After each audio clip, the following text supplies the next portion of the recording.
10 টাকা না দেখছো নি শেষ নি পাইছো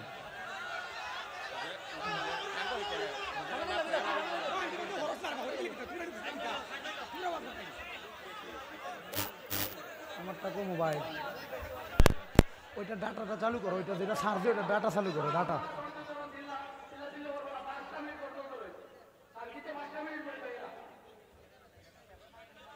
আসলে কি হবে জি দিরেটা আসলে কি ও আমরা আগে করতা রান শেষ শুরু শুরু রেডি রেডি চালু করো ডাটা এটা চালু করো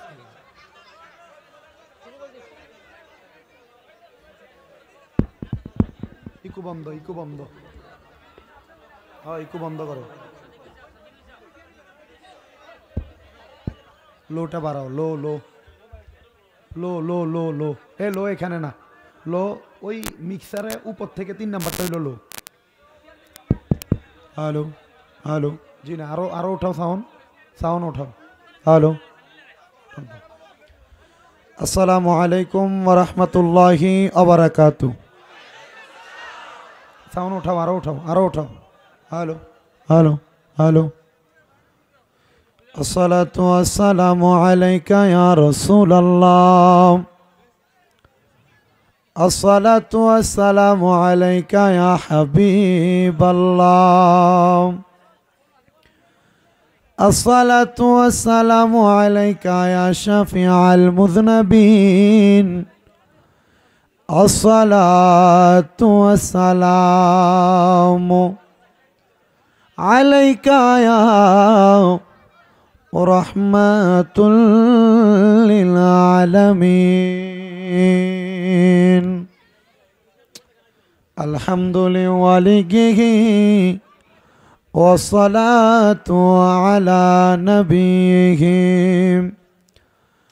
والوزن والعدل والفضل والنجم بالجذام بوحدته بكبريائهم بسلطان وبإتقان وبإيمان وبيان في فرقان وحده لا شريك له ولا نظير له ولا مثل له ولا مثال له أجمل أنول له ونشهد أن سيدنا إيماننا وخطوتنا وسنادنا محمد رسول الله صلى الله عليه وسلم الذي أرسله بالحق بشيرا ونذيرا وداعيا إلى الله بإذنه তুমি দেখো না এর ডিস্টার্ব দেওয়ার দরকার আছে আপনি দেখেন কি না এর ডিস্টার্ব দেন কেন আপনি সে এটা আস্তে ধীরে সেটিং করুক আর উনি তো ওই পাশে আছে আপনি তো দেখতেছেন আপনি শুধু একটা হট্টগোল করার দরকার নাই কারণ এখানে সবাই ওয়াজ শুনতে আসে নাই এখানে কেউ আসছে বক্তা আসছে বাংলাদেশ থেকে এটাকে দেখার জন্য কেউ আসছে বক্তার কণ্ঠ সুন্দর কিনা দেখার জন্য আর কেউ আসছে মাহফিল বানসাল করার জন্য আপনি মনে করবেন না আমরা এগুলো বুঝি না একবার নর্মাল থাকতে হবে এখানে অনেক মিডিয়ার ভাইয়ার আছে আপনারা কিন্তু এদের কারণে আমাকে চিনেন ঠিক আছে না সোশ্যাল মিডিয়া যদি আমার ওয়াজ পছন্দ না করতে আপনি আমাকে চিনতেন না এই জন্য এদেরকে সম্মান করতে হবে যদি না দেখেন মিডিয়াগুলোর কারণে একটু ডাইনে বামে লইরা দেখার চেষ্টা করবেন আজমালাম আনওয়ালা লাহু ওয়া নাশহাদু আন্না সাইয়্যিদানা إيماننا وخطوتنا وسنادنا محمد رسول الله صلى الله عليه وسلم الذي أرسله بالحق بشيرا ونذيرا وداعيا إلى الله بإذنه وسراجا وقمرا منيرا একটা জবান বন্ধ রাখবেন না সবাই জবান খুলে মায়ার সুরে পড়ে না আল্লাহু আকবার আমার ভারতের আসাম রাজ্যের অন্তর্গত নিয়ামতপুর গুলার পার জামে মসজিদের বাৎসরিক ওয়াজ মাহফিলের বাবাজিরা বন্ধুরা গো ও যুবকের দল ও মুরব্বী বাবাজিরা আমি বললাম আল্লাহু আকবার বলার জন্য কেউ আস্তে বললেন কেউ জোরে বললেন কিন্তু বন্ধুরা আমার আল্লাহ পাক রব্বুল আলামিন জানায় দেয় বান্দার দলেরা ওয়াশকুরু নি'মাতাল্লাহি আলাইকুম ইন কুনতুম ইয়াহু তা'বুদুন হে বান্দার দলেরা তোমরা আমি আল্লাহর নিয়ামতের শুকরিয়া আদায় করো যদি তোমরা আমি আল্লাহর ইবাদত করো আপনারা বলেন আমরা সবাই ইবাদত করি কার ওই আল্লাহরে খুশি করার জন্য একটাবার ডান হাত তুলে জোরে ডাক দেন আল্লাহ আরো মোহাব্বতের আওয়াজে ডাক দেন আল্লাহ দুইটা হাত তুলে পড়ে ইয়া রাসূলুল্লাহ আর মায়ার সুরে পড়ে ইয়া বলি আল্লাহ বন্ধুরা রে আমার আল্লাহর দেওয়া জবান দিয়ে এই জান্নাতের বাগানে বসে আল্লাহর কোরআন থেকে তেলাওয়াত করবেন এই কোরআন তেলাওয়াত করলে আমার আল্লাহ পাক রব্বুল আলামিন বান্দার 10টা নিয়ামত দান করে আপনারা কেউ জবান বন্ধ রাখবেন না জবান খুলে বলেন আল্লাহ কয়টা নিয়ামত দেয় আর জোরে বলেন কয়টা নিয়ামত দেয় দুনিয়াতে দেয় 4টা কবরে যাওয়ার আগ থেকে শেষ পর্যন্ত দেয় আর 6টা এই 8টা 10টা নিয়ামত 1 নাম্বার আল্লাহ বান্দার হায়াত বাড়ায়া দেয় বেশি বেশি কোরআন তেলাওয়াত করলে বান্দার হায়াত বাড়ে 2 নাম্বার বান্দার রিজিক বাড়ায়া দেয় 3 নাম্বার বান্দার অভাব দূর করে দেয় 4 নাম্বার বান্দার অসুস্থতা থেকে শেফা দান করে এজন্য আসেন আমরা সবাই আল্লাহর কোরআন তেলাওয়াত করিয়া জোরে জোরে পড়ে ফি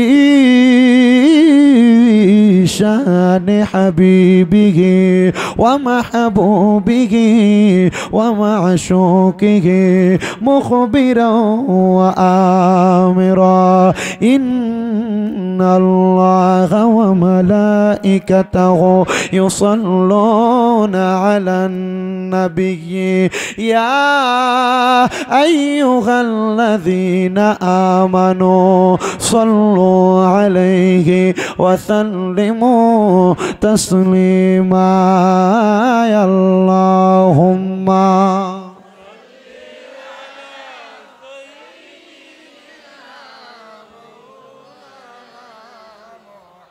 وعلى آله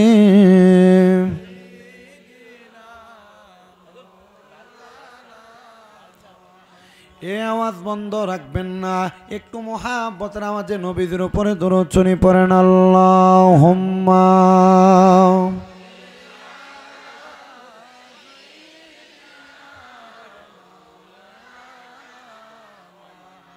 ওয়া আলা আলিহি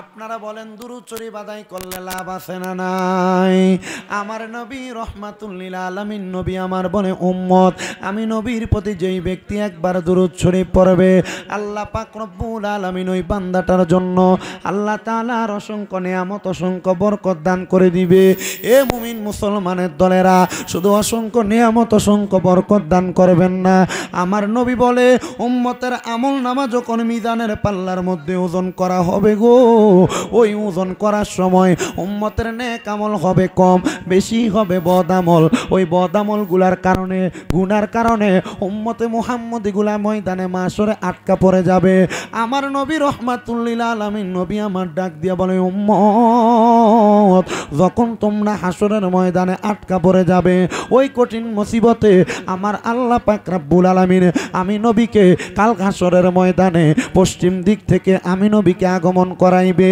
আমি নবী যখন হাসরের ময়দানে আগমন করব গো, তখন আমি তাকে দেখব, আমার লক্ষ লক্ষ কোটি কোটি গুনাহগার উম্মত দাঁড়িয়ে আছে।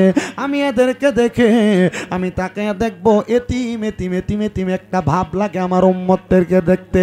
মা মারা গেলে, বাবা মারা গেলে যেমন ভাবে সন্তানের মুখে এতিম এতিম একটা ভাব পড়ে থাকে, ওই সন্তানগুলা ওই উম্মতগুলার চেহারার মধ্যে এমন ভাব থাকবে। নবী আমার বলে, উম্মত, ও উম্মতের দলেরা, তখন আমি আমার আল্লাহর কাছে জিজ্ঞাসা করব, আল্লাহ এই উম্মতের অবস্থা কেন এমন? বলে আপনার এই উম্মতগুলা জাহান্নামে গেছে। বলে তাইলে জান্নাতে গেল কারা? বলে যারা দুনিয়াতে ইবাদত করেছে, নেক আমল করেছে, তারা জান্নাতে চলে গেছে। ও আল্লাহ গো, উম্মত তো যারা জান্নাতে গেছে তারা বেঁচে গেল, কিন্তু যারা জান্নাতে যাইতে পারে নাই তারা তো বড় কষ্টের মধ্যে আছে। আল্লাহ তাদের আমলগুলা কি আপনি ওজন করেছেন? আল্লাহর পক্ষ থেকে আওয়াজ আসবে, কলু বালা, হ্যাঁ ওজন করা হয়েছে। ও আল্লাহ গো, উম্মতের আমলগুলা আরেকবার ওজন করেন না। তখন আমি আপনি গুনাহগার বান্দা, গুনাহগার উম্মতদের আমলগুলা আরেকবার ওজন করা হবে। একদিকে গুনাহ থাকবে, একদিকে সওয়াব থাকবে। আপনার আমার গুনাহ হবে বেশি, সওয়াব হবে কম। আমাদের আমলনামার পাল্লাটা উপরের দিকে উঠে থাকবে। আমার নবী বলে, ওই সময় আমি নবীর আসকান মুবারকের পকেট মুবারকের ভিতর থেকে একটা সাদা রঙের কাগজের টুকরা বের করে আমি ওই দাড়ি পাল্লার মধ্যে দিয়ে দিব, যেটার মধ্যে উম্মতের আমলনামা কম। এবার উম্মতের আমলনামাটা থরথর করে নিচের দিকে নামতে থাকবে। ইয়া রাসূলুল্লাহ, নবী গো,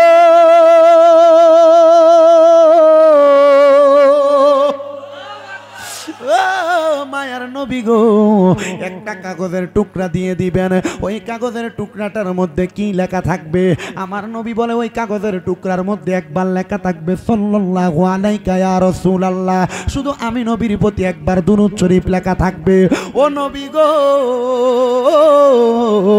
একবার দুরূদ লেখা থাকার কারণে যদি উম্মতের নেক আমলের পাল্লা বাড়ি হইয়া যায়, তাহলে বেশি বেশি দুরূদ শরীফ পড়লে কি লাভ হবে? আমার নবী কয় অনেক বেশি লাভ হবে। এবার আমার নবীর সাহাবী হযরতে আনাস ইবনে মালিক রাদিয়াল্লাহু তাআলা আনহু বলে, নবীজি, আমি আমার জীবনের 2 ভাগের 1 ভাগ সময়, দিনের 2 ভাগের 1 ভাগ সময় আমি আপনি নবীর প্রতি দুরূদ শরীফ পড়ব। আমার নবী কয়, আলহামদুলিল্লাহ, তবে তার চাইতে বেশি দুরূদ পড়তে পারলে আরো বেশি সওয়াব। ও নবীজি, আমি আমার দিনটাকে 3 ভাগ করলাম, 2 ভাগ আপনি নবীর প্রতি দুরূদ পড়ব, আর 1 ভাগ আমি আমার কাজ করব। নবী বলেন, আলহামদুলিল্লাহ, এর চাইতে বেশি দুরূদ পড়লে আরো বেশি সওয়াব। ইয়া রাসূলুল্লাহ, আমি আমার জীবনটার সময়টাকে আমি 4 ভাগ করব, 3 ভাগ আপনি নবীর প্রতি দুরূদ পড়ব, 1 ভাগ আমি আমার সময় কাটাবো, জীবন কাটাবো। আমার নবী বলে, তার চাইতে বেশি হলে ভালো হয়। সাহাবী আনাস ডাক দিয়া বলে, নবীজি, ও দয়ার নবী, মায়ার নবীজি, আমি আমার জীবনের সারা সময় আপনি নবীর দুরূদ কাটাবো। আমার নবী বলে, ফা দাখালাল জান্নাতা, তুমি জান্নাতি, তুমি জান্নাতি। জানতে চাই উম্মতের দলেরা, আমার নবীর উপরে এত বেশি দুরূদ শরীফ আদায় করলে আমরা সবাই যদি আদায় করি, আমাদেরকে আল্লাহ জান্নাত দিতে পারে কি পারে না? এই জন্য কেউ জবান বন্ধ না রেখে মুহাব্বতের আওয়াজে জোরে জোরে দুরূদ শরীফ আদায় করেন। আল্লাহুম্মা সাল্লি।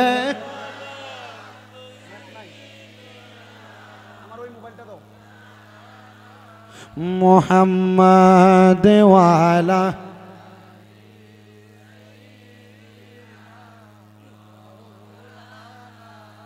আর জবান খুলে মুহাব্বতের আওয়াজে পড়ে, আল্লাহুম্মা সাল্লি।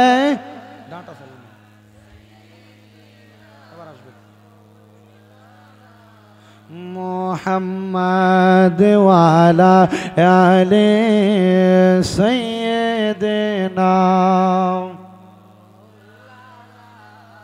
চিন্তা করে দেখো রে মন, রাতের গভীর নিশীতে আষ্টবে যাইতে হবে, অন্ধকারই কবরে। আল্লাহুম্মা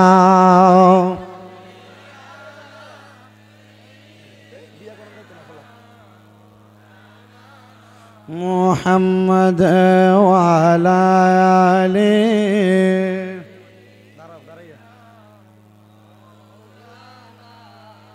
প্রেমেরই সর্বধারা তোমারই জন্যে মতোয়ারা আমি হতে পারি ঘরবাড়ি চারা শুধু তোমারই জন্যে হে রাসূল তোমারই জন্যে মন কাঁদে আখি কাঁদে ভুবন কাঁদে শুধু বেদনা হৃদয়ে মোর বাসা বাঁধে ভুবন কাঁদে আল্লাহুম্মা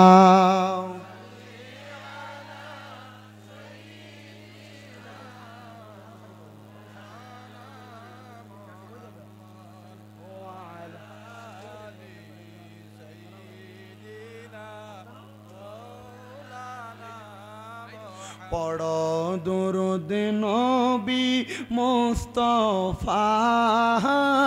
গো সময় যায় পড়ো দুরূদ নবী মুস্তাফায় পড়তে চাই ধরে পড়েন পড়ো দুরূদ নবী মুস্তাফা আই গো সময় যায় পড়ো দুরূদ একটি দুরূদ পড়িলে 10টি গুনাহ যায় ঝরে 10টি নেকি হয় আমল নামায় তাই তো সকল মুমিন ভাই নবীর দুরূদ পড়ো সর্বদাই দুরূদ পড়লে গুনাহ পাবে মাফ রে মুমিন ভাই পড়ো দুরূদ নবী ভাই বলেন পড়ো দুরূদ নবী মুমিন ভাই পড়ো দুরূদ নবী মুস্তাফায় পড়িয়া হযরত বিল্লাল প্রেমেতে হইয়া মাতাল শৈল কতয় মায়ার জ্বালাতন বিল্লালের পবিত্র ওই মুখে নবীর দুরূদ পড়ে হইল সে যে ইসলামের প্রথম মুয়াজ্জিন হায়রে সময় যায় পড়ো দুরূদ নবী মুস্তাফা আল্লাহুম্মা সাল্লি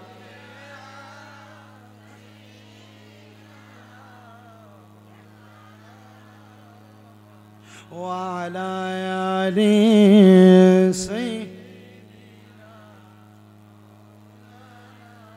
সবাই মুহাব্বতের আওয়াজে একটু জিকির করেন লা ইলাহা ইল্লাল্লাহ হাসবি রব্বি জাল্লাল্লাহ মা ফি কলবি গায়রুল্লাহ বলেন হাসবি লা মা ফি কলবি গায়রুল্লাহ নূর মুহাম্মদ সাল্লাল্লাহ পর নূর ও লা ইলাহা ইল্লাল্লাহ লা ইলাহা লা ইলাহা আল্লাহ ছাড়া মাবুদ নাই আমার নবীজি ছাড়া ও পাই নাই ওই নবীকে পাইতে হইলে বলেন ওই হইলে অলি আল্লাহর দয়া চাই লা ইলাহা লা ইলাহা নামাজ রোজা চাই রহনা কেহ মা বাবার খেদমত চাই রহনা বলেন নামাজ না কেহ মা বাবার খেদমত চাই রহনা আমার নবীর দরুদ বইল না আমার নাই আমার নবীও তোমায় বলবে না লা ইলাহা লা ইলাহা লা ইলাহা ইল্লাল্লাহু মুহাম্মাদুর রাসূলুল্লাহ সাল্লাল্লাহু আলাইহি ওয়াসাল্লাম। আমার মুমিন মুসলমানের দলেরা, ও আমার বন্ধুরা, আপনারা বলেন আপনাদেরকে এত হাজার মানুষ যে আপনারা উপস্থিত হয়েছেন, আপনাদের কি কেউ টাকা দিয়ে ভাড়া কইরাই না বসাইছে? তাবারুক খাওয়ার আশায়, সিন্নি খাওয়ার আশায় বসছেন? না না, কেন বসলারে মুরব্বীর দলেরা, কেন বসলারে যুবকের দলেরা? ও হুজুর গো, আমরা দুনিয়ার জমিনের মধ্যে অনেক গুনাহ করেছি, আমরার গুনার কোনো অভাব নাই, আমরার গুনার খবর আমরার মা জানে না, যদি জানতো সন্তান বলে পরিচয় দিত না। আরে সবার কথা বাদ দিলাম, আমি শামীম রাজার গুনার খবর আপনারা জানেন না, যদি আমার গুনার খবর জানতেন আমার মাহফিলের মধ্যে আপনারা প্রধান অতিথি বানাইতেন না, বাংলাদেশ থেকে কষ্ট করে আনতেন না। ও আল্লাহ গো, আমি এত পাপী, আমি এত গুনাহগার, আপনি আমার এত এই জায়গার মধ্যে বসাইছেন, কই আপনি তো আমার কপালে লিখে দেন না আমি মিথ্যাবাদী, আমার কপালে লিখে দেন না আমি গুনাহগার। আল্লাহ এত দয়াবান, আল্লাহ এত মায়াবান, কিন্তু আমার আল্লাহ কয় ইন্না বাতুশা রাব্বিকা লাশাদীদ, নিশ্চয় আল্লাহর ধরা হইল শক্ত ধরা। আল্লাহ যদি আপনারে আমারে শক্ত কইরা ধইরা ফেলে তাইলে আমরা কিন্তু বাঁচতে পারবো না। ও মুসলমানের দল, কিন্তু জীবনে তো আমরা অনেক গুনাহ করলাম। এখানে আমার অনেক দাড়ি পাকা মুরব্বীরা আছেন, অনেক যুবক ভাইয়েরা আছেন, অনেক পর্দার অন্তরালের মা বোনেরা শুনতাছেন। মা গো মা, জীবনে তো অনেক গুনাহ করলা। এ মুরব্বীরা একবার বুকটাতে হাত দিয়া বলেন, আপনার গুনাহ যদি আপনার ছেলে দেখতো আপনার বাপ কইয়া ডাকতো না। এ যুবকেরা একবার চিন্তা করে দেখো, তোমার গুনাহ যদি তোমার মা বাবা সন্তান দেখতো তোমার পরিচয় দিত না। কিন্তু আমার আল্লাহ পাক রব্বুল আলামিন আমরা সবার গুনাহগুলা গোপন রাখছে। ও আল্লাহ, গুনাহগুলা কি আপনি মাফ করবেন না? আমার নবী রহমতের নবী আমার বলে লিকুল্লি শাইইন সিকালা, প্রত্যেকটা বস্তুকে পরিষ্কার করার এক একটা যন্ত্র আছে। ইয়া রাসূলুল্লাহ, নবী গো, আমরা তো অনেক গুনাহ করলাম, আমাদের বাম স্তনের 2 আঙ্গুল নিচে সাদা একটা গোস্তের টুকরা যেটার নাম হলো লতিফে কলব, এটার মধ্যে তো আমাদের গুনার কোনো অভাব নাই। ও নবী গো, আমাদের কলবের ময়লাটি পরিষ্কার করার যন্ত্রটার নাম কি? আমার নবী ডাক দিয়ে কই আছে কলাতিল কুলুবি যিকরিল্লাহ, কলবের ময়লাগুলা পরিষ্কার করার যন্ত্র নাম হলো আল্লাহ নামের জিকির। ও মুসলমান ভাইয়েরা বাবারা, আপনারা সোশ্যাল মিডিয়া ইউটিউবের মধ্যে আমরা কুমিল্লা এবং বাংলাদেশের বক্তাদের জিকির আজকারগুলা শোনেন। আমি আজকে আপনাদেরকে জীবনের গুনাহগুলা মাফ করানোর জন্য মুহাব্বতের সাথে নিজের চোখটা বন্ধ করে দিয়ে নিজের কলবের দিকে খেয়াল করে একটু আল্লাহ আল্লাহ জিকির করবেন। আর আমি মাঝে মাঝে একটু মানকাবাত পড়বো, শান পড়বো, আপনারা আল্লাহ আল্লাহ বলা বন্ধ করবেন না। সবাই জবান খুলে এক তালে এক সুরে আল্লাহ আল্লাহ করবেন। যদি তাল নষ্ট হয়ে যায় আমার সঙ্গে সুর মিলে একসাথে জিকির করবেন। আর সবাই জোরে জোরে ডাক দেন আল্লাহ আল্লাহ আল্লাহ আল্লাহ আল্লাহ আল্লাহ আল্লাহ আল্লাহ লা ইলাহা ইল্লাল্লাহু মুহাম্মদ রাসূল আকে রাতে পার করিবেন ফুল সে রাতের পুল মারহাবা আল্লাহ আল্লাহ লা ইলাহা ইল্লাল্লাহু মুহাম্মদ রাসূল আকে রাতে পার করিবেন ফুল সে রাতের কুল মাশাআল্লাহ।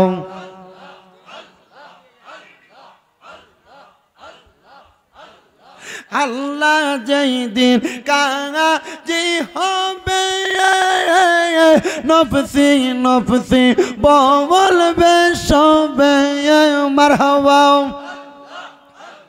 সেই দিন তোমায় পার করবে কে, সেই দিন তোমায় পার করবে কে ফুল সে রাতের কোল কবুল আকে রাতে পার হবি তুই ফুল সে রাতের কবুল মাশাআল্লাহ আল্লাহ আল্লাহ আল্লাহ নবী নবী কইরা আমার মরণ যেন হয় গো নবী নবী নবী কইরা আমার মরণ যেন হয় মাশাআল্লাহ আল্লাহ আল্লাহ আপনি মেঘর বান গো নবীজি আপনি মেঘর বাগান ও গো নবীজি আপনি মেঘর বাগান মাশাআল্লাহ আল্লাহ আল্লাহ নয় নেই একবার দেখিলে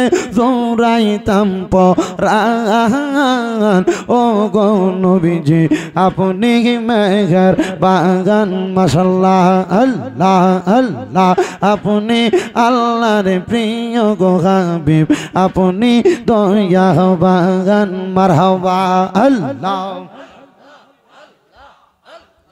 আপনাকে দেখাইতে গো আল্লাহ বানাইছেন জাহান ও গো নবীজি আপনি মেঘের বাগান মারহাবা আল্লাহ আল্লাহ কত কষ্ট করছ গো নবীজি ও গোদের ময়দান মারহাবা দন্ত মুবারক শহীদ করলো কাফের বেঈমান ও গো নবীজি আপনি মেঘের বাগান মারহাবা আল্লাহ আল্লাহ দয়াল রে তোর প্রেম জাগালা আমার অন্তর পইরা কালা টান্টু সাগো আমার অন্তরেতে গইয়া গইয়া জলে মাশাআল্লাহ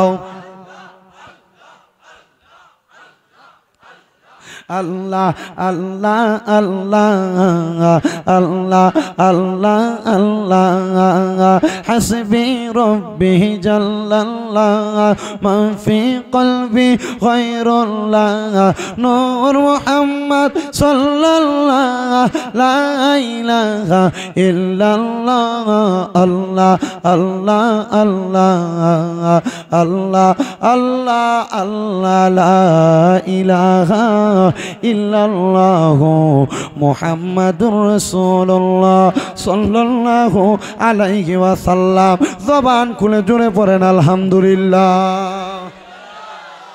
মুআজ্জিজ সদরে মুহতারাম দিগার দিনদার ইমানদার মুত্তাকিন এই নিয়ামতপুর গোলারপাড় জামে মসজিদের বাৎসরিক ওয়াজ মাহফিলের সম্মানিত সভাপতি যিনি উস্তাজুল আসাতেজা মৌলানা এমাদুর রহমান সাহেব, সম্মানিত মুখ্য অতিথি টান্টু দরবার শরীফের সাহেবজাদা মৌলানা আব্দুল বাসিত সাহেব, হুজুর কই চলে গেছেন না? আজকের মাহফিলে যিনি সম্মানিত বিশেষ অতিথি হযরত মৌলানা আব্দুল হাকিম সাহেব বারাকাল্লাহু ফি হায়াতি, হযরত মৌলানা হুসাইন আহমদ সাহেব, হযরত মৌলানা আসাদউদ্দিন সাহেব, হযরত মৌলানা মঈনুদ্দিন সাহেব, হযরত মৌলানা হাফিজ এলাতুল্লাহ আব্বাস সাহেব এবং মাহফিল ইন্তেজামিয়া কমিটি এবং আহলে সুন্নাত ওয়াল জামাত সহ আজকের মাহফিলে আগন্তক আমার আল্লাহ প্রেমিক নবী প্রেমিক দাড়ি পাকা বুড়ো বুড়ো মুরব্বী বাবারা, যুবক নওজোয়ান ভাইয়েরা, ছোট ছোট মাসুম বাচ্চারা সহ সম্মানিত রাজনৈতিক কর্মকর্তাবৃন্দ, সম্মানিত প্রশাসনিক কর্মকর্তাবৃন্দ, সবার প্রতি আন্তরিক সালাম। আসসালামু আলাইকুম ওয়া রাহমাতুল্লাহি ওয়া বারাকাতুহু। আপনারা বলেন এই নিয়ামতপুর গোলারপাড়ে এত সুন্দর জান্নাতের বাগান হয়েছে, আপনারা খুশি না বেজার? দেখি একটু ডান হাত তুলে দেখান তো কারা কারা বেজার। ও দেখো দেখি লকিতা করছে, বেজার নিব? ইয়া আল্লাহ,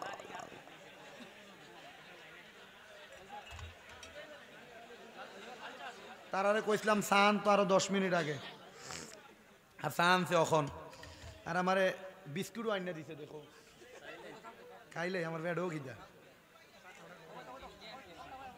আজকে চলে গেলাম, আমার প্রথম বাদ মাগরিব মাহফিল ছিল, ওইখানে যাওয়ার পর ওইখানে ওয়াজ করে এখানে আসছি, পেটটাতে বেশি গিদা, খানা মাঝখানে খানা হয় নাই। আপনারা যদি দোয়া করেন আমি আপনাদেরকে নিয়ে দুই একটা কথা বলবো, আপনারা বলেন আমরা সবাই আসলে খুশি না বেজার? খুশি হইলে তাহলে হাত তুলতে বললাম, বলে হুজুর আপনি আমরা দিয়ে বেড়া লাগাচ্ছেন, আমরা তো হাত তুলতাম, ঠিক না নি? মাশাআল্লাহ, চা তো ভালো। ও ভাই সাহেব, ও তো মাথা দিত না, আল্লাহ চা বেচা শুরু হয়েছে না? বন্ধুরা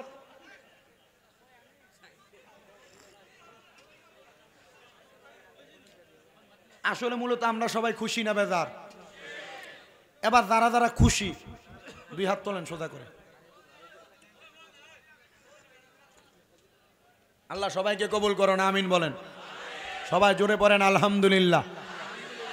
আমি বলছি কোরআন তেলাওয়াত করলে আল্লাহ বান্দাকে 10টা নেয়ামত দেয়। বলেন কয়টা?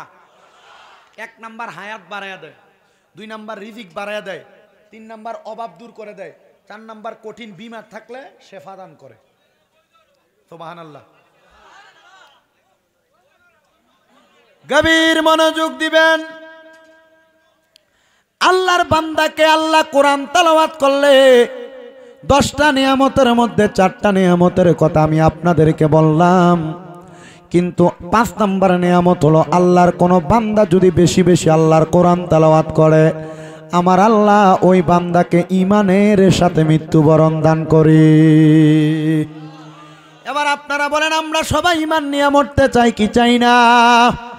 ও মুসলমান, যদি আপনি দুনিয়ার জমিনের মধ্যে কম কম কোরআন তেলাওয়াত করেন, যদি আপনি আল্লাহর পথ এবং নবীর পথ থেকে দূরে সরে যান, তাহলে আপনি বেঈমানের মতো মারা যাবেন। কারণ আপনি যদি আল্লাহকে ভুলে যান, আমার আল্লাহ পাক রব্বুল আলামিন আপনাকে বলেছে উলাইকা হুমুল ফাসিকুন। যারা আল্লাহকে ভুলে যায় তারা ফাসিক। হুজুর কেন এমন কথা বললেন? আল্লাহ কুরআনুল কারীমের মধ্যে বলেন ওয়ালা তাকুনু কাল্লাযীনা নাসাল্লাহা ফাআনসাহুম আনফুসাহুম উলাইকা হুমুল ফাসিকুন। আপনারা বলেন ঘোষণা যিনি করলেন তিনার নাম কি? আল্লাহ বলেন ওয়ালা তাকুনু, তোমরা তাদের মতো হইও না কাল্লাযীনা যাহারা নাসাল্লাহা, তারা আল্লাহকে ভুলে গেছে, ফাআনসাহুম, আল্লাহ তাদেরকে ভুলিয়ে রেখেছে, আনফুসাহুম, তারা তাদের নিজের কথা ভুলে গিয়েছে। আল্লাহ বলতেছে এদেরকে আমি আল্লাহ পাক রব্বুল আলামিন ফাসিক বললাম। ও মুসলমান, তুমি আল্লাহকে যদি মনে রাখো কিন্তু তুমি আল্লাহর কোরআন তেলাওয়াত করো না, আল্লাহ পাক রব্বুল আলামিনের পথ মতে চলো না, তুমি যদি আল্লাহকে মনে রাখতা তুমি এক ওয়াক্ত নামাজও ছাড়তা না। কথা বলেন ঠিক কিনা? ওই আল্লাহকে যারা মনে রাখে এই ব্যক্তিগুলো ঈমানের সাথে মরণ পাইবে। ও মায়ার নবী, দয়ার নবী, রহমাতুল লিল আলামিন নবীজি, আপনি বলেন না ঈমানের সাথে মৃত্যুবরণ কোনটাকে বলা হয়? আমার নবী বলেন উম্মতের দলেরা শুনে না, মৃত্যুবরণ করার সময় আজরাইল মানুষের রূহ নিয়ে যায়, কিন্তু ঈমানের সাথে যখন কেউ মারা যায়, আজরাইল আসার আগে ওই বান্দার সামনে 2টা রহমতের ফেরেশতা হাজির হয়ে যায়। ইয়া রাসূলুল্লাহ, ইয়া হাবিবাল্লাহ, নবী গো, 2টা ফেরেশতা কেন ইমানদারের সামনে হাজির হয়ে যায়? নবী আমার বলে আজরাইল আসবে তো অনেক পরে, 2টা ফেরেশতা ইমানদারের সামনে যখন চলে আসে, একটা ফেরেশতার হাতের মধ্যে জান্নাতি মেশক আম্বরের আতর থাকে, ওই আতরটা ইমানদার বান্দার নাকের কাছে আইসা ইমানদার বান্দার নাকের আগায় বসে যায়। আরেকজন ফেরেশতা ইমানদার বান্দার নাকের কাছে মাথার কাছে বসে যায়। ও নবী গো, মাথার কাছে কেন বসে যায় আপনার কাছে জানতে চাই। নবী আমার বলতেছেন ইমানদার বান্দা কেমন ভাবে মৃত্যুবরণ করে তোমরা শুনে নাও। ও নবী, আপনি বলেন না মাথার কাছে কেন ফেরেশতাটা হাত বুলায়? আমার নবী বলতেছেন উদাহরণের মধ্যে আল্লামা আমিনুল ইহসান রাহমাতুল্লাহ আলাইহি বলতেছেন ছোট বাচ্চা কান্না করলে তার মাথার মধ্যে হাত বুলিয়ে দিলে যেমন ভাবে ঘুমায়া যায়, একজন ফেরেশতা মাথার কাছে বসে বসে ইমানদার বান্দার মাথার মধ্যে তেমন ভাবে হাত বুলিয়ে দেয়। এ মুমিন মুসলমানের দল, ইমানদারের মাথার মধ্যে যখন হাত বুলিয়ে দেয়, ইমানদার তখন কেমন জানি আরামে আরামে ঘুমায়া যায়। আর আজরাইল আমার আল্লাহর কাছে বলে আল্লাহ এখন কি ওই বান্দার রুহটাকে কবজ করব? আল্লাহ অনুমতি দেয়, যাও বান্দার রুহটা কবজ করো।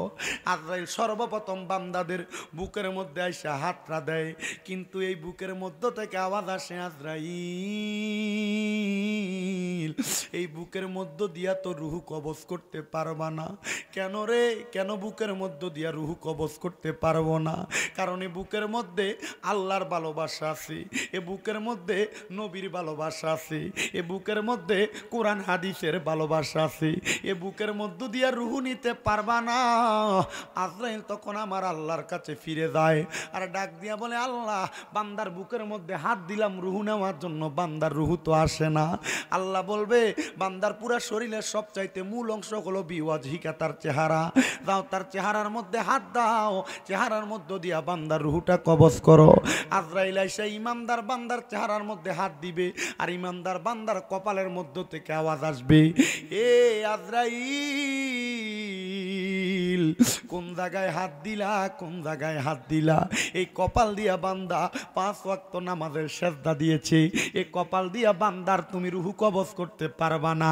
ও মুসলমান, নামাজ পড়লে যদি আজরাইল আপনার রুহু কবজ করতে কষ্ট হয়, চিন্তা করেন নামাজি বান্দার কত দাম, নামাজি বান্দার কত সম্মান, নামাজি বান্দার কত মর্যাদা। আজরাইল বলবে, আল্লাহ রুহু তাহলে কিভাবে কবজ করব? আমার আল্লাহ কয়, হে আজরাইল শুনে নাও, আমার নবী নবীর উম্মতকে বলেছে ইন্তেকালের আগে ইমামদার বান্দা কালিমা পড়া ছাড়া ইন্তেকাল করবে না।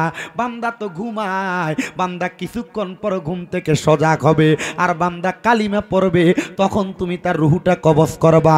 আজরাইল দাঁড়িয়ে আছে, ওই ইমানদার বান্দার কাছে যেই 2 জন ফেরেশতা আগমন করেছে, নাকের আগার কাছে মেশকো আম্বরের একটু আতর যখন লাগিয়ে দিবে, ইমানদার বান্দা আতরের সুঘ্রাণ পাইয়া ইমানদার ঘুম থেকে সজাগ হয়ে যাবে। ঘুম থেকে সজাগ হওয়ার পরে ইমানদার তাকে দেখবে, মাথার কাছের যেই ফেরেশতা ছিল ওই ফেরেশতার হাতের মধ্যে জান্নাতি একটা আপেল নিয়ে দাঁড়ায় রয়েছে, জান্নাতি তুফা। ওই আপেলের মধ্যে কালিমে তৈয়বা লেখা থাকবে।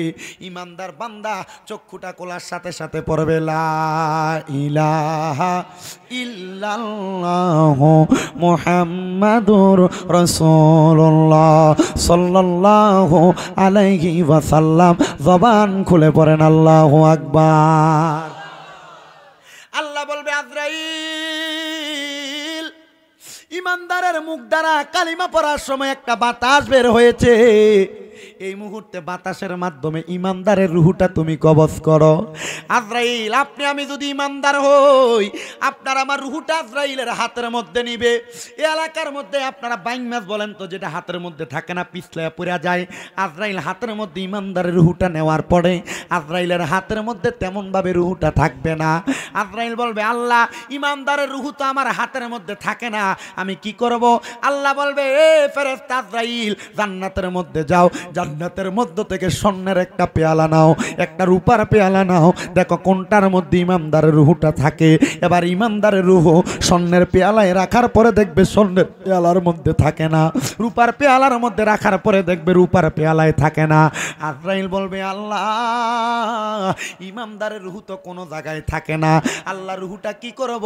আমার আল্লাহ বলবে, যে তো রুহু স্বর্ণের পেয়ালায় থাকে না, রূপার পেয়ালায় থাকে না, তুমি রহমতের ফেরেশতার হাতের মধ্যে থাকে না, যাও যাও যাও এই ফেরেশতাটা তুমি এই বান্দার রুহুটা আবার বান্দার মাঝে ফিরিয়ে দাও।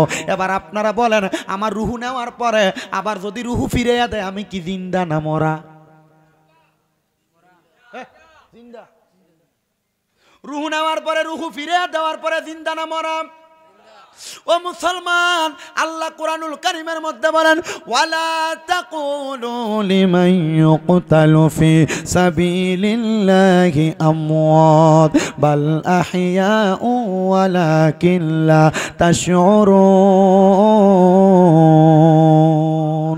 জবান খুলে জোরে জোরে পড়েন আল্লাহু আকবার।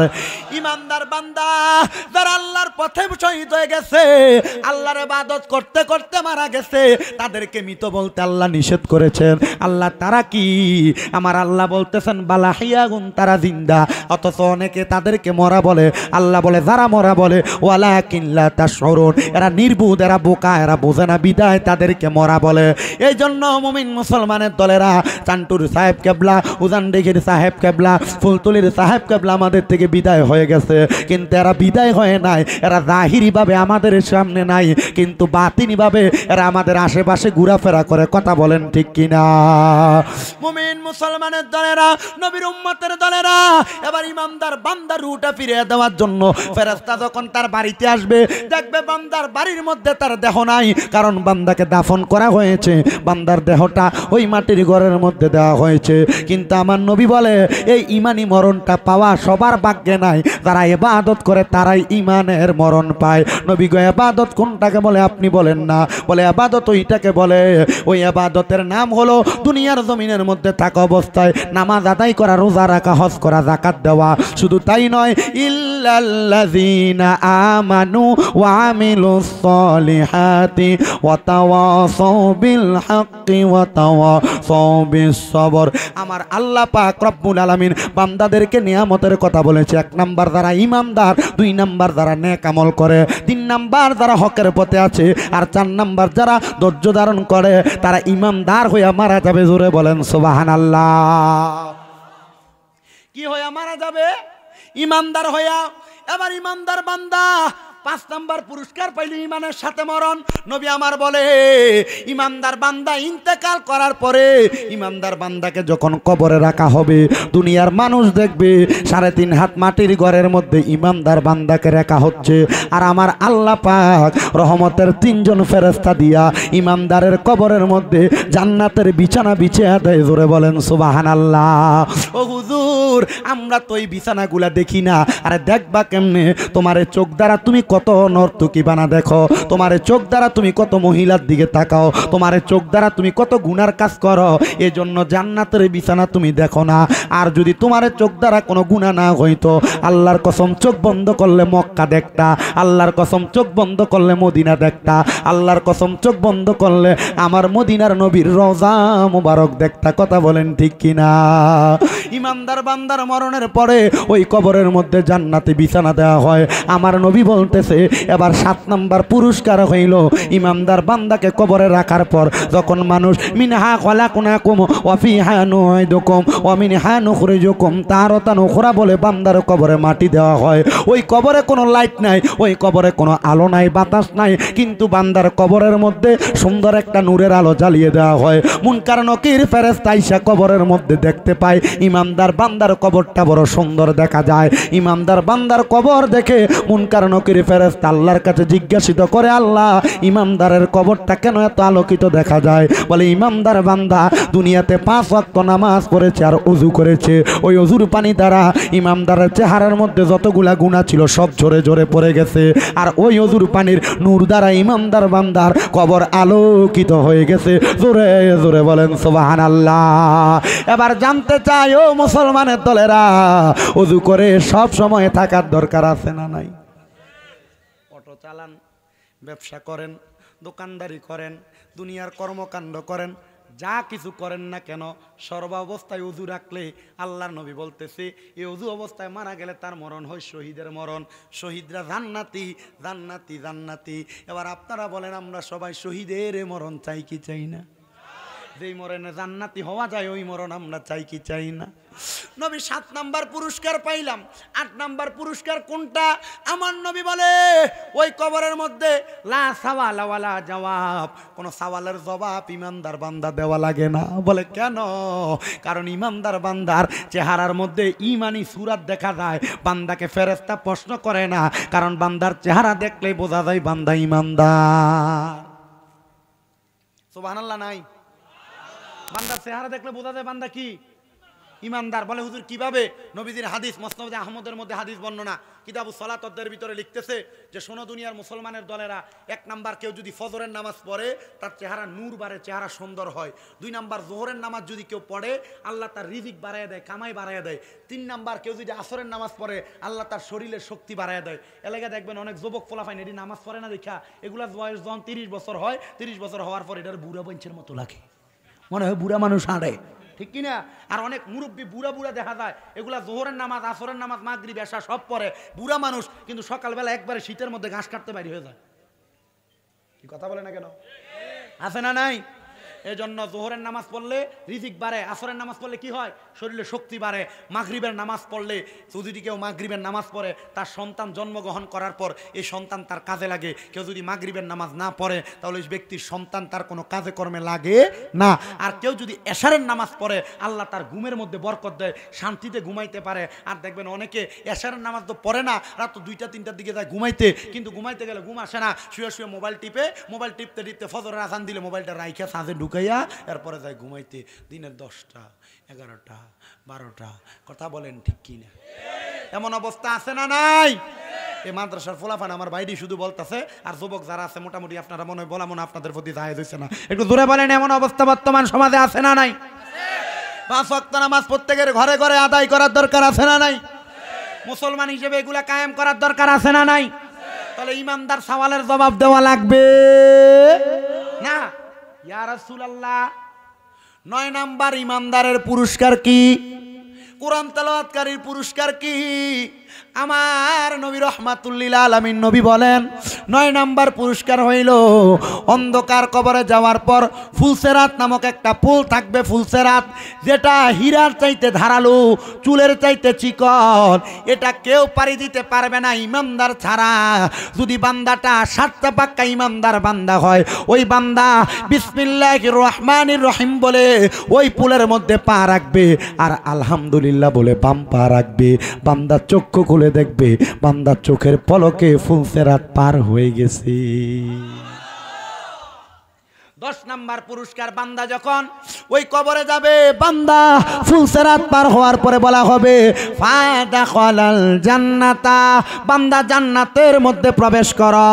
এ মুমিন মুসলমান, কোরআন তেলাওয়াত করলে যেহেতু জান্নাতে যাওয়া যাবে, এখানে অনেক মানুষ আছে আমার মনে হয় মাদ্রাসার তালিবুল ইলম ছাড়া, আলেম ওলামা ছাড়া, আম পাবলিক, সাধারণ পাবলিক যারা আছেন, আমার মনে হয় না 50% লোক আল্লাহর কোরআন পড়তে পারেন। এমনও লোক আছে গত রমজান আল্লাহর কোরআন পড়ছে, এখনো আর কোরআন শরীফ খুলে দেখে নাই। এমনও মা বোন আছে যারা কোরআন তেলাওয়াত করতেই পারে না, এমনও বাবারা আছে যারা কোরআন তেলাওয়াত করতে পারে না। ও মুসলমানের দলেরা, আল্লাহর কোরআন যে পড়তে পারো না, আল্লাহ যদি তোমাকে আমাকে কাল ফুলসেরাতের পারে যদি প্রশ্ন করে কেন তুমি কোরআন তেলাওয়াত করতে পারো না, কি জবাব দিবা? কি জবাব দিবা? বলে হুজুর আমি তো আমার সংসারের ব্যস্ততায় কোরআন পড়তে পারি নাই, সংসারের ইনকাম করতে যায় কোরআন পড়তে পারি নাই। হুজুর আমার জীবনের গুনাহকে আল্লাহ মাফ করবে না। আল্লাহর নবী রাহমাতুল লিল আলামিন নবী বলে কোরআন শিক্ষা গ্রহণ করার আগ পর্যন্ত কেউ যদি কোরআন শরীফের দিকে তাকিয়ে থাকে, আমার আল্লাহ পাক রব্বুল আলামিন তার আমলনামার মধ্যে কোরআন তেলাওয়াতের সম পরিমাণ সওয়াব দান করি। তাকে থাকলো কোরআন শরীফে সওয়াব আছে। অনেক রমজান মাস আসলে আমি আমার মসজিদের অনেক মুসল্লিদেরকে দেখি যোহরের নামাজের পরে, আসরের নামাজের পরে কোরআন শরীফ খুইলা খুইলা কান্না করে। আমি আমার অনেক মুসল্লিদেরকে জিজ্ঞাসা করছি, এ মুরব্বী কেন কান্দেন? মুরব্বী চোখের পানিগুলা ছেড়ে দিয়া বলে, বাবা কান্না করার কারণ হইল একটা, আমি যদি কোরআন পড়তে পারতাম, রমজান মাসে একটা নেক আমল করলে 70 গুণ সওয়াব দেওয়া হয়। আমি তো কোরআন শরীফ পড়তে পারি না, আমি এক কতম কোরআন তেলাওয়াত করলে আমার আল্লাহ আমার 70 গুণ সওয়াব দিত, এখন আমারে কি সওয়াব দিব? মুসলমানের দল রে, আমি মুরব্বীদেরকে জবাব দিছি, ও মুরব্বী বাবা আপনি চিন্তা করবেন না, টেনশন করবেন না। আল্লাহর কোরআন যদি পড়তেও না পারেন, কোরআনের দিকে তাকিয়ে থাকলে সওয়াব হবে। এ মুসলমানের দল, মুসলমানের সন্তানেরা, তুমি আল্লাহর কোরআন একটু তেলাওয়াত করতে চাও না? আল্লাহর কোরআনের সাথে তুমি সম্পর্ক রাখতে চাও না? শোনো, হযরত উসমান বিন নুরাইন রাদিয়াল্লাহু তাআলা আনহুর এলাকা, যে এলাকা ছিলেন, ওই এলাকার একজন আল্লাহর বান্দা কাঠ ছিল, কাঠ কাটতেন, জঙ্গলের মধ্যে কাঠ কেটে কেটে চলে আসতেন। কাঠ কেটে কেটে যখন চলে আসতেন, ওই বান্দাটা বাড়ির মধ্যে আইসা তার স্ত্রীকে খাবার রেডি করার কথা বলতেন, আর বান্দা গোসল করে ওযু বানাইয়া নামাজের মুসল্লার মধ্যে বসে বসে আল্লাহর কোরআন শরীফ খুলে খুলে বান্দা শুধু চোখের পানি ফালায়া ফালায়া কাঁদতেন। একদিন ওই বান্দার স্ত্রী তারা প্রশ্ন করে, হে আমার স্বামী, মানুষ তো কোরআন তেলাওয়াত করলে তার কোরআন তেলাওয়াতের আওয়াজ শোনা যায়, কিন্তু আপনি এতদিন কোরআন শরীফ খুলে খুলে বসে থাকেন, আপনি তো আল্লাহর কোরআন তেলাওয়াত করেন না। স্বামী আপনি কেন কোরআন পড়েন না? ওই স্বামী উত্তর দেয়, স্ত্রী গো আমি আল্লাহর কোরআন পড়তে পারি না, কিন্তু আমি আল্লাহর কোরআনের দিকে তাকায়া তাকায়া কান্না করি, আল্লাহ নিয়ে আমারে মাফ করে দেয়। এবার ওই ব্যক্তি যখন ইন্তেকাল করলেন, ইন্তেকাল করার পরে ওই ব্যক্তি কবরে যাওয়ার পরে ওই জামানার বড় মাপের একজন বুজুর্গ ব্যক্তি আল্লাহর ওলি কবরের পাশে দিয়ে যাইতেছেন, আর কবরের দিকে তাকায়া দেখতেছেন দুনিয়ার অন্য সকল কবরের চাইতে এই কবরের মধ্য থেকে সুঘ্রাণ আসতেছে, সুঘ্রাণ। বান্দা জিজ্ঞাসা করে কবরটা কার? বুজুর্গ জিজ্ঞাসা করে কবরটা কার রে? দুনিয়াতে কত কবর দেখলাম কিন্তু কবর থেকে সুঘ্রাণ আসতে দেখি নাই, এই কবরটা কার? এলাকার মানুষ বলে এটা তো আমাদের এলাকার একজন কাঠুরিয়া, যে কাঠ কাটতো তার কবর। বলে তার এমন কোন আমল আসেনি, তোমরা আমারে বলো যে আমলের কারণে তার কবর থেকে সুন্দর সুঘ্রাণ আসতেছি। বলে আমরা তো বলতে পারবো না, তার একজন স্ত্রী আছে, তার কাছে যান। ওই স্ত্রীর কাছে গেলেন, স্ত্রীর কাছে যখন যায়, স্ত্রীর কাছে যা জিজ্ঞাসা করে, এ কাঠুরিয়ার স্ত্রী তোমার কাছে আমার একটা প্রশ্ন, তুমি বলো আমারে।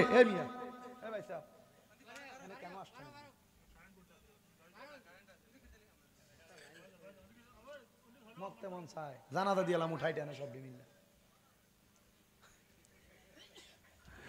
বুজুর্গ ব্যক্তি ওই মহিলাকে বলে, মহিলা তোমার স্বামী তো একজন কাঠুরিয়া ছিল। বলে হ্যাঁ। তোমার স্বামী দুনিয়াতে এমন কোন আমল করতো? বলে হুজুর আল্লাহর রাস্তে মাফ করবেন, আমার স্বামী নামাজও পড়তে পারতো না। কি পারতো না? নামাজও পড়তে পারতো না।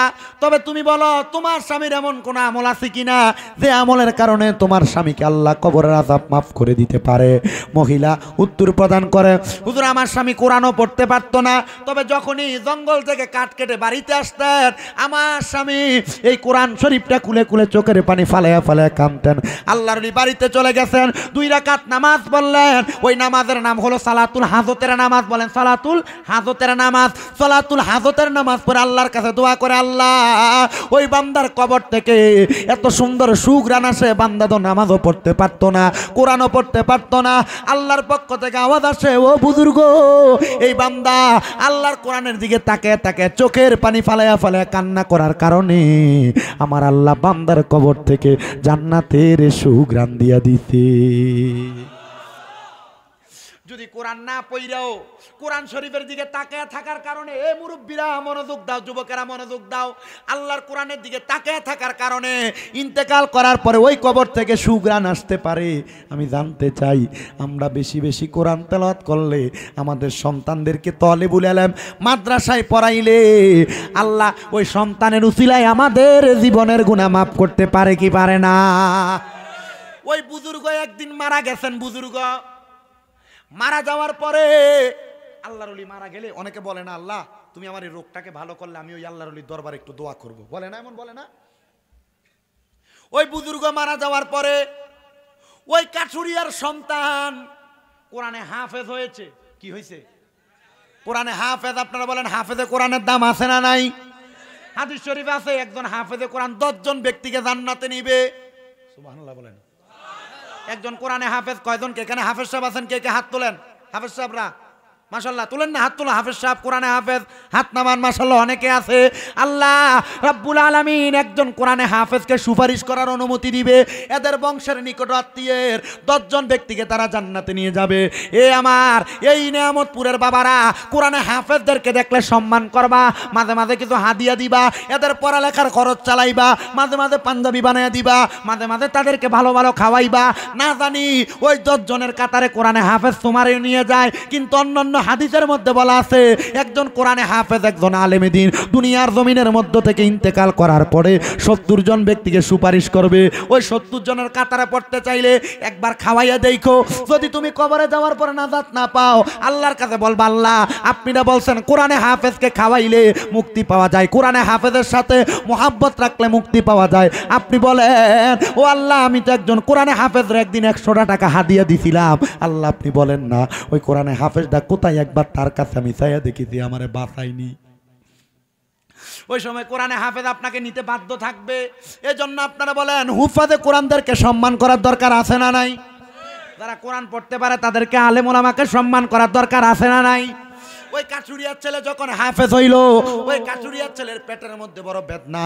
কাঠুরিয়ার ছেলে আল্লাহর কাছে নিয়ত করে, আল্লাহ আমি যদি এই পেটের ব্যথাটা ভালো হয়ে যায়, আমি আপনার এই বান্দার কবরের সামনে দাঁড়ায় দাঁড়ায় কোরআন তেলাওয়াত করব। এবারে কাঠুরিয়ার ছেলের পেটের ব্যথা ভালো হয়ে গেছে, হাফেজে কোরআন, কোরআন তেলাওয়াত বড় সুন্দর। ও মুসলমান, আমাকে দেখতেছেন আমি অনেক ছোট মানুষ, আপনাদের দুয়ার বরকতে বাংলাদেশে আমার 6টা মাদ্রাসা, এর মধ্যে 2টা মহিলা মাদ্রাসা। আমার মাদ্রাসার একটা ছোট বাচ্চা আছে, যার মা মানুষের বাড়িতে কাজ করিয়া করিয়া তার মাদ্রাসার মধ্যে পড়ায়, তার কোরআন তেলাওয়াত এত সুন্দর। ওই ছেলেটার মা একদিন আমারে বলছে, হুজুর আমার অন্য কোনো আশা নাই, আমার ছেলে যদি কোরআনে হাফেজ হওয়ার পরে আমার জানাজার নামাজটা পড়ায়, আমি মার জীবন সার্থক। পেটের ব্যথা হওয়ার পরে, ওই পেটের ব্যথা যখন ভালো হয়ে যায়, আল্লাহর বান্দা গেছে ওই কবরবাসীর সামনে কোরআন তেলাওয়াত করার জন্য। কোরআন তেলাওয়াত করতেছে, করতে করতে সুন্দরভাবে কোরআন তেলাওয়াত করে। কোরআন তেলাওয়াত করে যখন বাড়িতে চলে গেছে, আমার আল্লাহ পাক রব্বুল আলামিন ওই বান্দাটা বাড়িতে চলে যাওয়ার পরে আবার পেটের ব্যথা বাড়াইয়া দিছে। আবার কি করছেন? পেটের ব্যথা বাড়াইয়া দিছেন। ওই বান্দা আবার নিয়ত করলেন, আল্লাহ আজকে যদি আমার পেটের ব্যথা ভালো হয়ে যায়, আমি আগামীকালকে আবার কোরআন তেলাওয়াত করব। পেটের ব্যথা ভালো হয়েছে, আবার কোরআন তেলাওয়াত করতেছে। এবার ওই বান্দা আবার বাড়িতে চলে গেছে সন্ধ্যার সময়, আবার বান্দার পেটের ব্যথা শুরু হয়ে গেছে। বান্দা নিয়ত করে, আল্লাহ আবার যদি আমার পেটের ব্যথা ভালো হয়ে যায়, আমি আবার এই বান্দার কবরের সামনে গিয়ে তেলাওয়াত করব। বান্দা এবার 3য় দিনও তেলাওয়াত করতেছে। অনেক সুন্দর করে যখন কোরআন তেলাওয়াত করে, ও মুমিন মুসলমানের দলেরা, নবীর উম্মতের দলেরা, কোরআন তেলাওয়াত করতে করতে করতে করতে ওই বান্দাটা যখন কোরআন তেলাওয়াত করে, কিন্তু ওই দিন আর কোরআন তেলাওয়াত করার সময় বান্দার পেটের ব্যথা ভালো হয় না। পেটের ব্যথা যত বাড়তেছে, বান্দা বলতেছে আমি পেটের ব্যথা বাড়তেছে আর কোরআন তেলাওয়াত করতেছি, যত বাড়তেছে তত পড়তেছি, কারণ আমার বিশ্বাস এ আল্লাহর ওলির সামনে আমি কোরআন তেলাওয়াত করলে আল্লাহ আমার পেটের ব্যথা ভালো করে দিবে। বান্দা যখন বারবার বেশি বেশি করে কোরআন তেলাওয়াত করে, ওই বান্দা কোরআন তেলাওয়াত করতে করতে করতে করতে অনেকক্ষণ করলেন, এবার দেখে পেটের ব্যথা আর ভালো হয় না। ওই হাফেজে কোরআন রাগান্বিত হইয়া ওই কবরের মধ্যে বড় একটা জালি বেতের মতো জিংলা বেত নিয়া ওই কবরের উপরে 3টা বাড়ি দিছে। দূর বলে বলে 3টা কবরের উপর বাড়ি দিলেন। বাড়ি দিয়ে ওই হাফেজে কোরআন এখান থেকে চলে যাচ্ছেন আর গুনগুন করে বলেন, এটা এমন কি আল্লাহর ওলি, ওনার কবরের সামনে এত কোরআন তেলাওয়াত করে আল্লাহ আমার পেটের ব্যথা ভালো করে না। যখন বারবার এমন ভাবে বলে, এবার সামনে যাচ্ছে, হঠাৎ করে দেখতেছেন ছালা পরা, ছালা বুঝেন তো, ছিঁড়া পারা কাপড় পরা একজন আল্লাহর বান্দা পাগলের বেশে রাস্তা দিয়ে আসতেছে।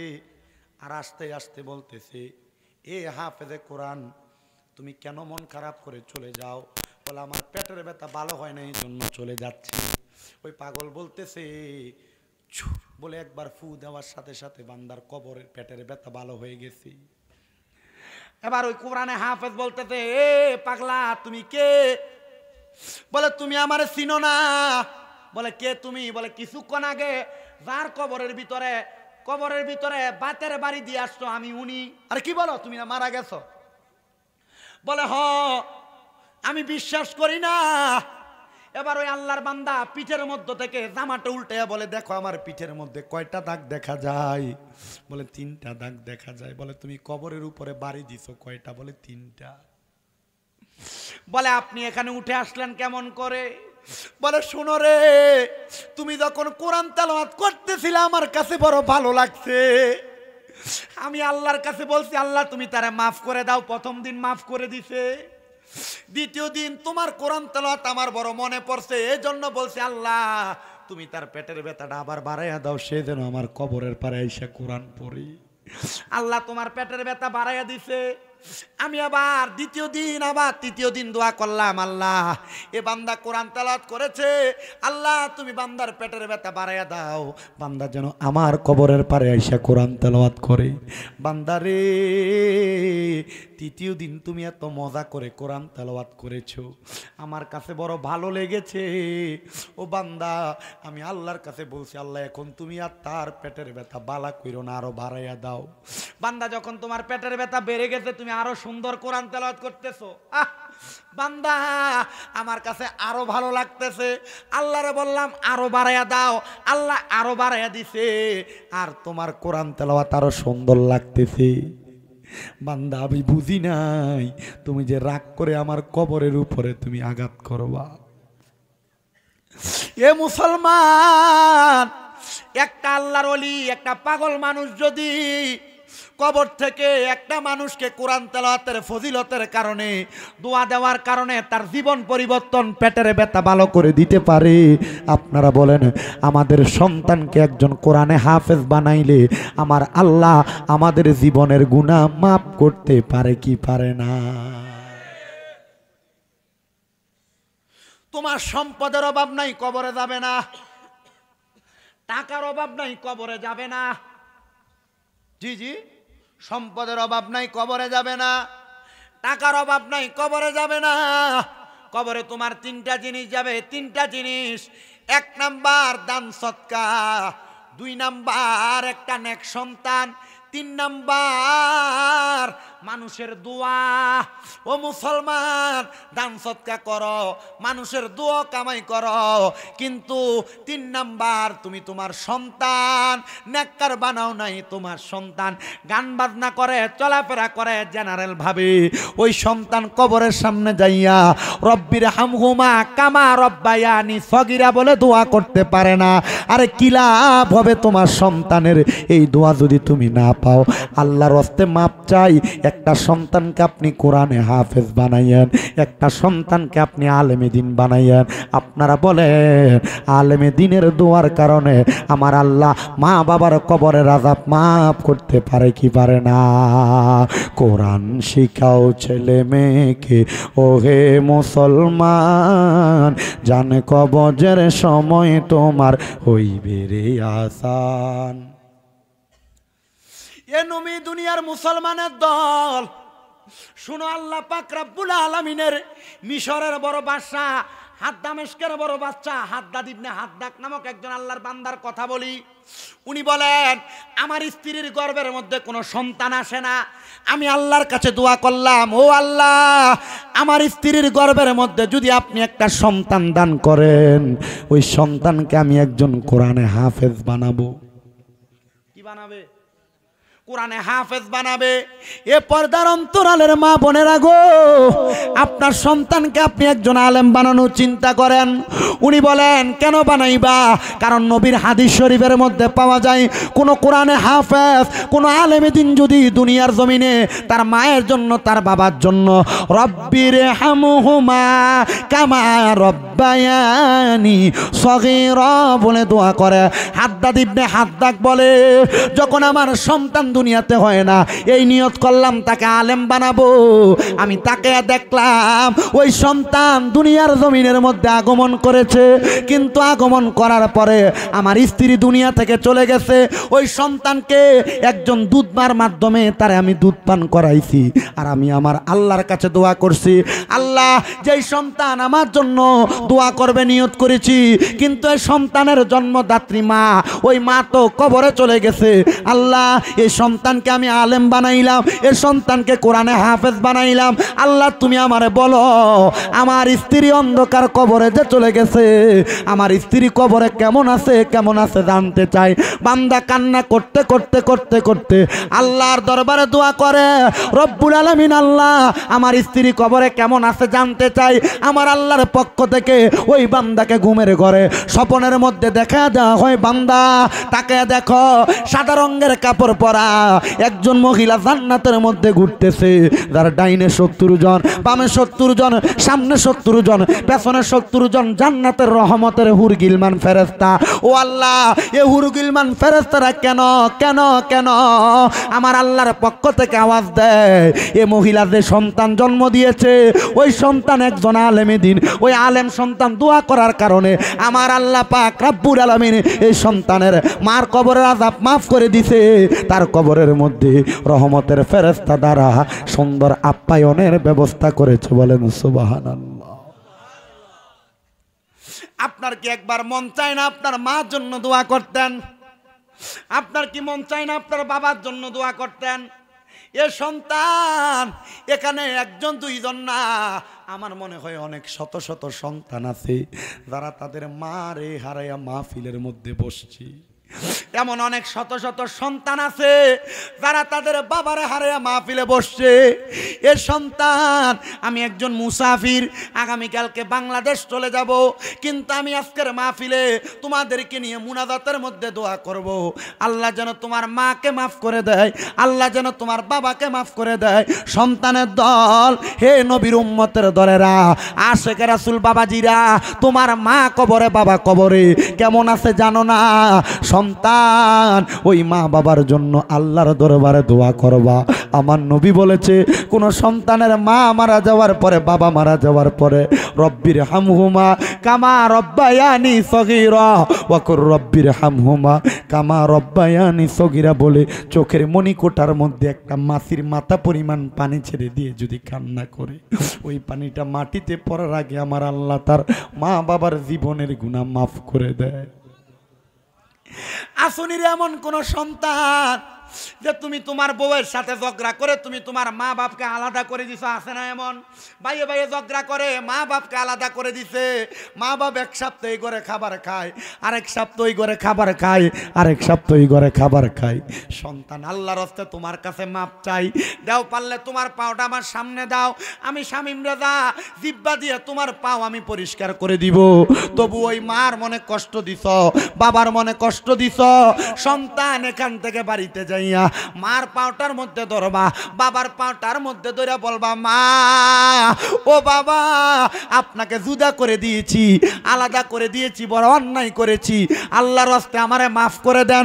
যতক্ষণ পর্যন্ত তোমার মা বলেছে তোমাকে মাফ করে দিছি, যতক্ষণ পর্যন্ত তোমার বাবা বলেছে তোমাকে মাফ করে দিছি, ততক্ষণ পর্যন্ত পাও ছাড়বা না, পাও ছাড়বা না। অনেকে বলবে, হুজুর আমার মার কাছে আমি কেমনে মাফ চাইবো, আমার তো মা না, আমি কেমনে মাপ চাইবো? আমি মাপ চাবো দূরের কথা, দুই দে মা বাবার পায়ে ধরে সালামি আমি করি না। সন্তানের দল, শুধু মা বাবার পায়ে ধরে সালাম করা নয়, আল্লাহর নবী বলে, মা বাবা যদি বেঁচে থাকে মাঝে মাঝে মা বাবার কদম বুসি করবা, মা বাবার কদমের মধ্যে চুম্বন করবা। আমার কোনো শিক্ষা নাই, আমার কোনো এলেম নাই, আমি একজন মূর্খ মানুষ, আমার কোনো জ্ঞান নাই, আমার কোনো এলেম নাই, আমি মূর্খ। কিন্তু যেদিন থেকে আমি আমার মা বাবার পায়ে চুম্বন করেছি, আল্লাহ আমার সম্মান বাড়াইয়া দিছে, আল্লাহ আমার ইজ্জত বাড়াইয়া দিছে। এ সন্তান, কেন মা বাবার পায়ে চুম্বন করবা? আল্লাহর নবী রহমাতুল লিল আলামিন নবী আমার বলেছে, মা বাবার কদমে চুম্বন করা মানে আল্লাহর জান্নাতের চৌকাঠে চুম্বন করা সওয়াব তুমি পাইবা। নবী আমার মক্কা থেকে মদিনাতে আসছে রে, মদিনাতে আসার পরে কত সাহাবীরা নবীর কাছে কত কিছু চায়, কিন্তু ওই সাহাবী একজন বলে, ইয়া রাসূলুল্লাহ, আমি আপনার কাছে অন্য কোনো কিছু চাই না, যেই দিন আপনি মদিনা থেকে মক্কায় যাবেন আপনার সাথী বানায় আমার নিয়ে যাবেন। এ সাহাবী, কেন তুমি মক্কা যাইবা? নবীজি, আমি খবর পাইলাম মক্কার চৌকাঠটা নাকি স্বর্ণ দিয়ে মুড়িয়ে রাখা হয়েছে, আমার বড় শখ, আমি মক্কার চৌকাঠটা চুম্বন করব। কিন্তু পরের দিন ওই সাহাবী মক্কায় আসে, মদিনায় আসে নাই। দ্বিতীয় দিন মদিনায় আসে নাই, তৃতীয় দিন মদিনাতে আসে নাই। আমার নবী মক্কার উদ্দেশ্যে রওনা করলেন, আর ওই সাহাবী আমার নবীর সামনে যেয়ে দাঁড়াইয়া বলেন, ফিদাকা আবি ওয়া উম্মি ইয়া রাসূলুল্লাহ, আমার মা বাবা আপনার কদমে কুরবান হোক ইয়া রাসূলুল্লাহ। ও মায়ার নবী গো, ও দয়ার নবী, রহমাতুল লিল আলামিন নবীজি, আমি কি আপনার সাথে কোনো অন্যায় করেছি? বলে, কেন ইয়া রাসূলুল্লাহ, আপনার সঙ্গে আমার কথা ছিল, আপনি যখন মক্কায় যাবেন আমারে আপনার সাথী বানাইয়া নিয়ে যাবেন। নবী, আপনি তো আপনার সাথী বানাইলেন না, একা একা চলে যান। নবী গো, আমার নবী বলেন, হে সাহাবী, তুমি কেন মক্কায় যাইবা? নবীজি, আমার মা, আমার আম্মা জান অসুস্থ, মক্কায় যাব মক্কা চৌকাঠে চুম্বন করার জন্য। আমার নবী বলে, মা কি এখনো বেঁচে আছে? হ্যাঁ ইয়া রাসূলুল্লাহ। দাও বাড়ির মধ্যে যাইয়া আম্মা জানের কদমের মধ্যে চুম্বন করো। মার কদমে চুম্বন করলে, আরে কাবার চৌকাঠে চুম্বন করবা, আল্লাহর জান্নাতে যাওয়ার জন্য, আল্লাহরে খুশি করার জন্য। আমি নবী ঘোষণা করলাম, তোমার মায়ের কদমে চুম্বন করলে ওই জান্নাতের চৌকাঠে চুম্বন করার সওয়াব তুমি পাইয়া যাইবা। এ সন্তান, তোমার কদমে হাত দিয়া বলি রে বাবাজিরা, যদি তোমার মা বাবা বেঁচে থাকে এখান থেকে বাড়িতে যে মাপ চাইবা। বলে হুজুর আমি তো কোনোদিন অন্যায় করি নাই, আমিও কি মা বাবার পায়ে ধরে মাপ চাইবো? হ্যাঁ চাইবা। আম্মা আব্বার পায়ের কাছে সন্তান ছোট হইলে সারা জগতের মাঝে ওই সন্তানকে বড় বানায় দেয় একজন, ধরে বলেন তিনি কি? কিন্তু এমন অনেক সন্তান আছে হুজুর, হুজুর আমার তো মা নাই। যাদের বাড়িতে মা আছে তারা বাড়িতে যে মার পায়ের মধ্যে ধরে মাপ চাইবে। হুজুর যাদের বাড়িতে বাবা আছে তারা বাড়িতে যে বাবার পায়ে ধরে মাপ চাইবে। হুজুর আমার মা নাই, আমি কার পায়ে ধরে মাপ চাইবো?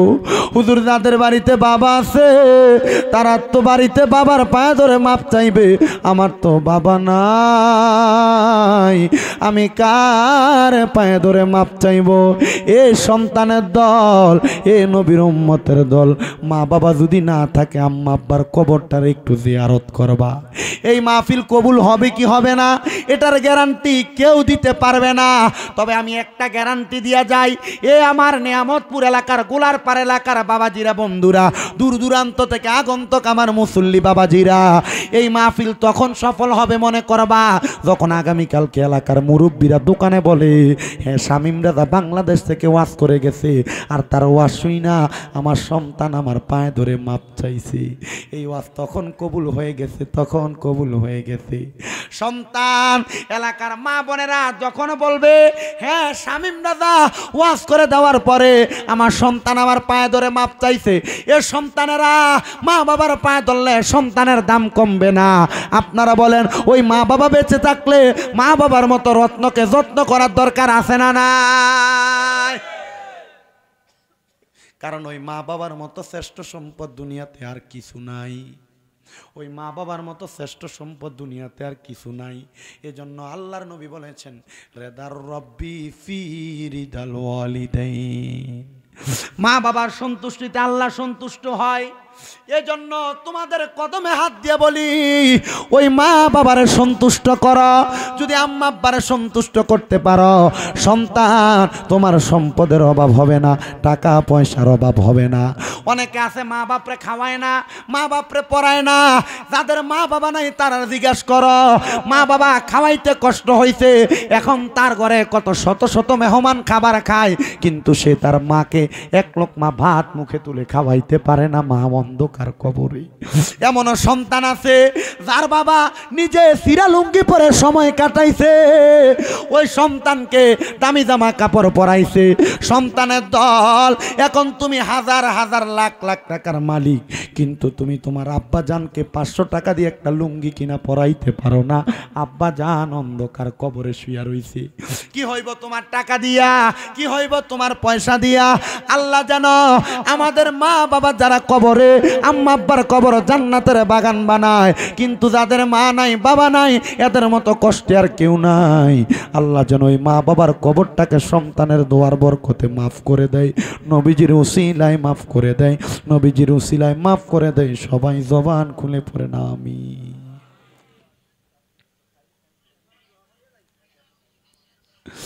নবী আমার বলে উম্মত রে